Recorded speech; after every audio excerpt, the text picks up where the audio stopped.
ప్రార్థనా పత్రిక శనివారము 11/5/2024 సువార్తీకరణ శిష్యుని 24 గంటల ప్రార్థన. ఎఫెసీ పత్రిక 6:18 ఆత్మ వలన ప్రతి సమయమందును ప్రతి విధమైన ప్రార్థనను విజ్ఞాపనము చేయుచు ఆ విషయమై సమస్త పరిశుద్ధుల నిమిత్తమును పూర్ణమైన పట్టుదలతో విజ్ఞాపనము చేయుచు మెలకుగా ఉండుడి. యోసేపు, దానియేలు మరియు పౌలు. మీరు 24 గంటల ప్రార్థనను చేసినప్పుడు మీరు 5 అధికారాలను పొందుతారు.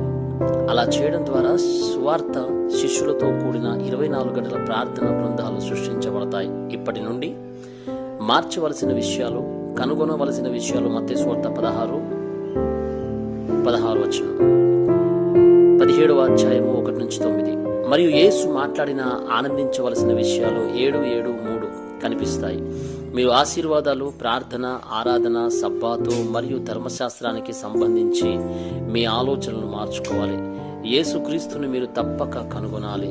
అదనంగా మీరు త్రియేక దేవుని యందు ఆనందించాలి. సమయం మరియు స్థలం యొక్క అతీతత్వం, సింహాసన శక్తి, వాయుమండల అధికారిని అధిగమించడానికి 5 అధికారులు మరియు CVDIP ద్వారా ముందుగానే వచ్చే దేవుని ఒడంబడికను పొందుకోవాలి. అదనంగా మీరు 3 ప్రాంగణాలను సృష్టించాలి. ఇంకా మీకు 7 గొప్ప ప్రయాణాలు మరియు 3 గుర్తులు ఇవ్వబడ్డాయి.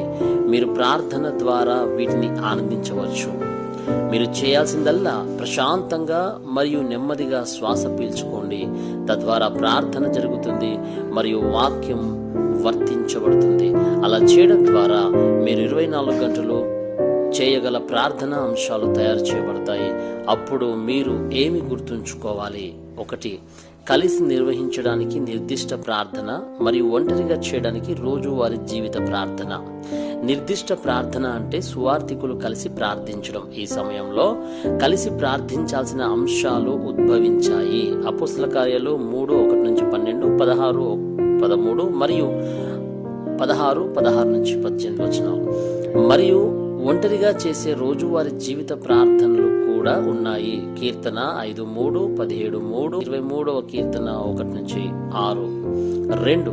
పని మరియు శిబిరం కోసం ప్రార్థనలు మరియు మీ వృత్తి తర్వాత పొందగలిగే సమాధానాలు. మీరు పని కోసం లేదా ప్రత్యేక శిబిరానికి సిద్ధమైనప్పుడు పరిశుద్ధాత్మ ద్వారా సమాధానాలు బయటకు రావడానికి మీరు తప్పనిసరిగా ప్రార్థించాలి. మీ జీవితంలో ఒక టర్నింగ్ పాయింట్ ని కనుగొని మార్కు యొక్క మేడగదిని ఆస్వాదిస్తున్నప్పుడు మీరు రోమాను కూడా చూడాలి. అపోస్తల కార్యాలు 13:1-4, 16:6-10, 19:1-7 మరియు 21. మీ ఆక్రమణ తర్వాత మీరు రోమాను కూడా చూడాలి. రోమాలో సాక్ష్యం ఇవ్వండి మరియు కైసరు ముందు నిలబడండి. 3.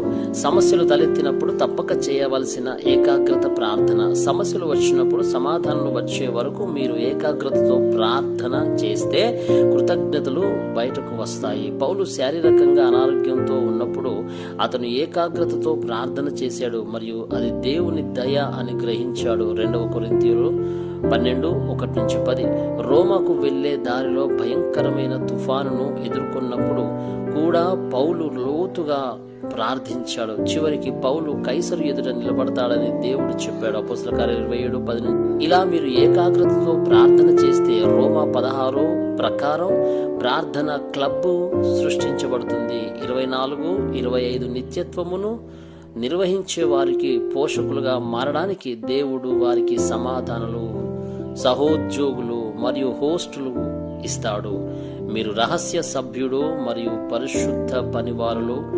గత యుగాలుగా దాచి ఉంచబడిన వాటిని మరియు శాశ్వతంగా ఉండే వాటిని దేవుడు ఇస్తాడు. ఒడంబడిక ప్రార్థన.